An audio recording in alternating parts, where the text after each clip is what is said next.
6 clichês sonoros no cinema.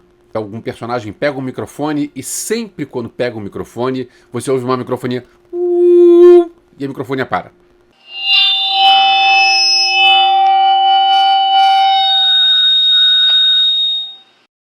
Pneus cantando.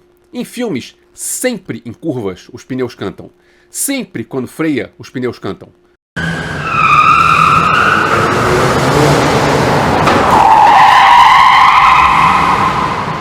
Lâminas, ou faca ou espada. Sempre quando alguém empunha uma lâmina, você ouve um barulho de metal. Golpes de artes marciais sempre fazem barulho de vento.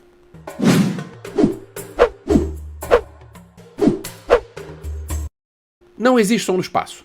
Mas vocês já repararam que muitas vezes quando a gente vê um filme e está mostrando um planeta ou mostrando uma nave grande, você ouve um barulho grave assim, lá no fundo?